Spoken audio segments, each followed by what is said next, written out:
బొమ్మూరు గిరిజన సంక్షేమ ఆశ్రమ బాలికోన్నత పాఠశాలను గిరిజన సంక్షేమ శాఖ సంచాలకులు ఎస్ భార్గవి సందర్శించారు. ఈ సందర్భంగా వసతి గృహాల ఆవరణలో శానిటేషన్ నిర్వహణ సక్రమంగా లేకపోవడం ఆమె దృష్టికి రావడంతో ఆగ్రహం వ్యక్తం చేశారు. వెంటనే సంబంధిత పంచాయతీ అధికారులను పిలిపించి తక్షణ చర్యలు తీసుకోవాలని ఆదేశించారు.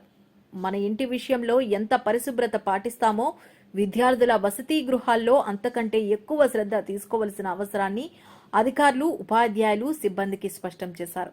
పరిసరాల పరిశుభ్రత విషయంలో ప్రతి ఒక్కరూ వ్యక్తిగత బాధ్యతతో వ్యవహరించాలని సూచించారు. తరువాత డొక్కా సీతమ్మ మధ్యాహ్న భోజనంలో విద్యార్థులతో కలిసి పాల్గొన్న సంచాలకులు ఆహార నాణ్యత, వంటశాల నిర్వహణ, పౌష్టికాహారంపై విద్యార్థుల అభిప్రాయాలను తెలుసుకున్నారు. ఉపాధ్యాయులు కూడా విద్యార్థులతో కలిసి భోజనం చేయాల్సిన అవసరం ఉందని పేర్కొన్నారు. మీతో కలిసి సహభోజనం చేయడం ఎంతో ఆనందంగా ఉంది.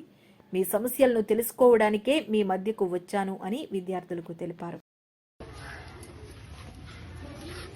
ఇక్కడ ఇదంతా కొంచెం పెంచేసి రిపేర్స్కి ఇస్తున్నాం కదా, సో ఇక్కడంతా నాపరాయిలు వేసేస్తే మీకు ఆలోచనలు కాస్త ఇంకొక నెలలు మాత్రమే టైం ఉంది.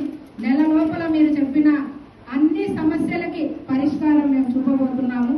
శానిటేషన్ కి సపరేట్ గా వర్కర్స్ ను పెడతాము. కిచెన్ క్లీనింగ్ ఇప్పుడున్న ఎవరైతే ఎప్పుడు కామాటి ఆయా అవుతున్నారో వాళ్ళే చూసుకుంటారు. అలాగే మీకు వాచ్మెన్ కూడా, వాచ్ ఉమెన్ ఇక్కడ గర్ల్స్ స్టూడెంట్స్ కాబట్టి వాచ్ ఉమెన్ కూడా పెడతాము. అనుకుంటే వచ్చే గొప్ప అవకాశం దొరికే వాళ్ళు నన్ను అడిగితే